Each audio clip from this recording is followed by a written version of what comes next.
네, 안녕하세요. 이번 영상에서는 군겁쟁제, 군비쟁제에 대해서 공부를 해볼까 합니다. 기존의 영상을 제가 모니터링을 해봤는데 말이 좀 너무 빠르고 왔다 갔다 하더라고요. 압축을 해서 좀 빠르게 공부하는 부분만 딱딱 찍어보려다 보니까 아무래도 마음만 좀 많이 급했던 것 같아요. 그래서 시간 제한 안 두고 그냥 편안하게.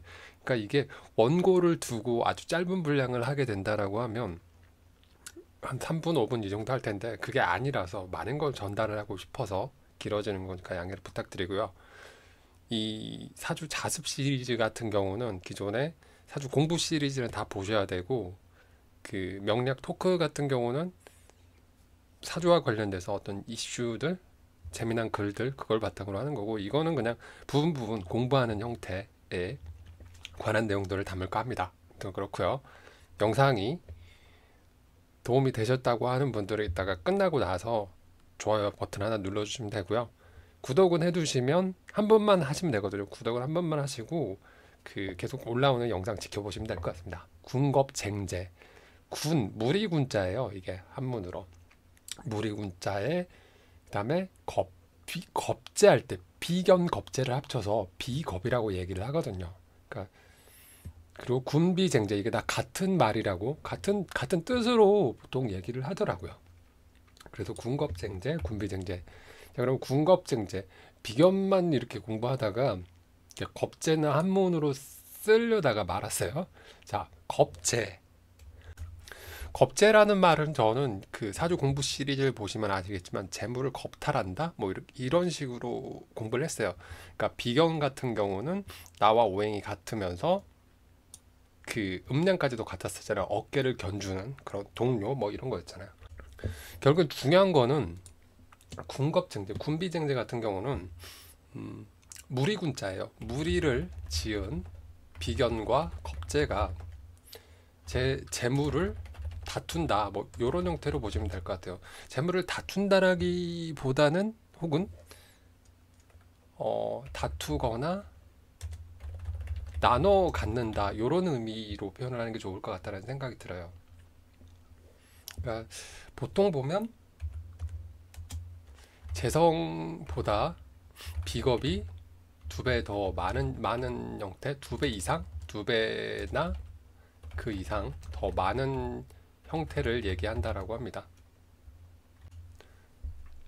그러니까 이런 형태로 생각을 해볼 수 있겠죠. 예를 들면 내가 무슨 사업을 하는데, 그러니까 비견이 많은 경우에는 어디 직장 생활을 하기가 쉽지는 않다라고 얘기를 들죠. 왜냐면 그 독립심이랄지 자립심 이런 것들이 너무 강해서 간섭받는 걸 싫어하기 때문에 그런다라고 얘기를 드렸잖아요. 근데 이런 부분들을 떠올려 보면 그 군겁쟁제라고 하는 거는 군비쟁제 이것들은 보면 나의 주변에 무리들이 많은 거예요. 나랑 동료 파트너도 많고 뭔가 같이 그 이끌어가는 사람들이 많다는 얘기예요. 그러면 생각을 해보자. 우리가 사업을 한다라고 치더라도 내가 이렇게 같이 꾸려나가는 식솔들, 종업원, 직원이 많다라고 생각을 해보자고요. 그러면 어떻게 되겠어요? 내가 벌어오는 것을 다 n분의 1 혹은 뭐 내가 좀 더 많이 갖게 되더라도 나눠주는 게 그만큼 더 많게 된다라는 얘기가 되겠죠. 그래서 이거 같은 경우는 재물이 들어오더라도 나가는 것도 크게 나는 형태 이렇게 생각을 하면 좋을 것 같아요. 근데 이런 형태들이 보면은 그러니까 우리가 의리 이러면서 막 의리 강조하고 막 그러죠. 친구 관계 중요시하고 그러니까 그 보통 이제 남성분들의 성향이라고 생각할 수도 있으니까 그런 것들을 떠올려 보면 친구들 중요시하고 막 어 친구들한테는 꼭 계산하고 내가 계산하고 다른 사람들 볼 때는 정말 좋은 남편, 좋은 배우자인데 실제 뭐 집에 들어오면 그 자기 고집이나 아집 이런 것 때문에 막 옴짝달싹 못하게 하는 그런 남편 캐릭터죠. 이게 군겁쟁제의 형태라고 볼 수도 있을 거예요. 왜냐면 남자에게 있어서의 재성이 여자를 의미하거든요. 그러니까 와이프가 되거나 혹은 여자친구가 되거나 이런 형태거든요. 그래서 이런 캐릭터 같은 경우는 되게 막 그 여자친구랄지 와이프를 좀 못 살게 군다라기보다는 뭐라 그래야 되지? 고집불통처럼 이렇게 자기 주관만 이렇게, 그러니까 배우자 배타성이 강하다라고 얘기를 하잖아요. 특히 가녀지동 같은 경우에 그 일지가, 가녀지동의 경우 일지가 배우자궁인데,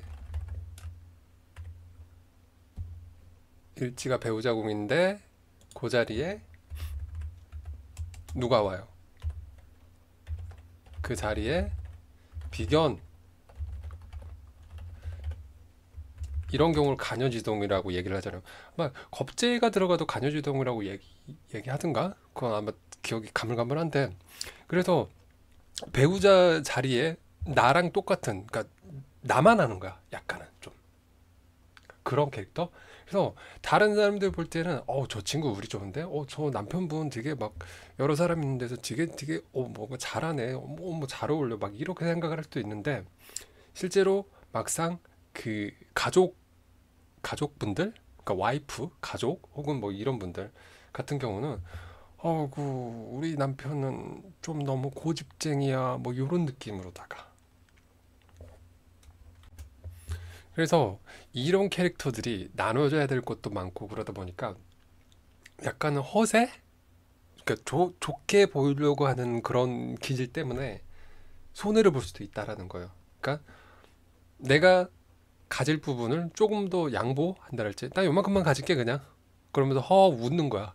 실상 가족에게 돌아오는, 가정에 들고 오는 돈은 티끌 눈곱만큼밖에 안 되는데, 그래서 집에 들어오면 또 속상한 거야. 근데 옆에서 또 뭐라고 하잖아요. 당신은 왜 그런 거 챙기지 못해요? 그러면은 또 자존심 상해. 자존심 상하면서 막 그런 부분들에 대해서 또 싸우게 되는 거죠.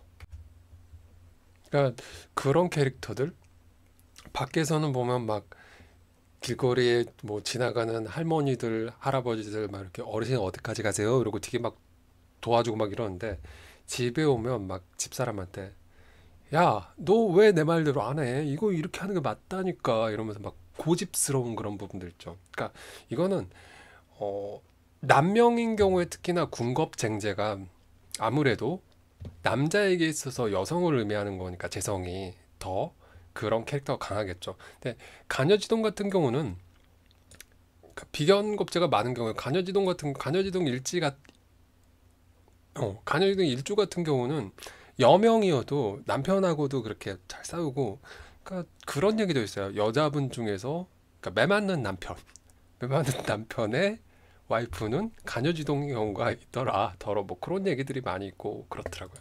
그래서 오늘 영상은 군겁쟁제에 관해서 공부를 해봤고요. 군겁쟁제라고 하는 말이 의미하는 게, 무리를 지었던 비견과 겁제가 재물을 많이 나눠 갖거나 다투는 형태가 될 수밖에 없더라. 그래서 보통은 재성보다, 그러니까 정제 편제보다 비견 겁제가 두 배나 많은 형태를 의미한다. 그래서 재물이 들어오더라도 그게 어쩔 수 없이 나가는 구조가 될 수밖에 없기 때문에, 그래서 사주 원국을 보더라도 비견 겁제가 많은 경우 사주 팔자에가 8칸의 글자, 8개의 글자 속에 들어갈 수 있는 게 8개밖에 안 되잖아요. 8칸이니까.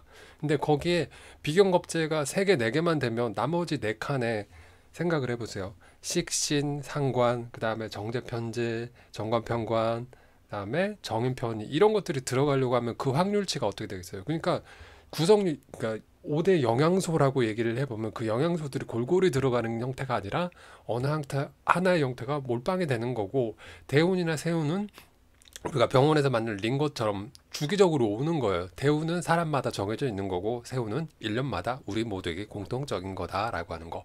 그래서 그런 부분들. 재성은 특히나 남성과 연결이 많이 된다라고 하는 거. 왜냐면 재성이 여자를 의미하기 때문에.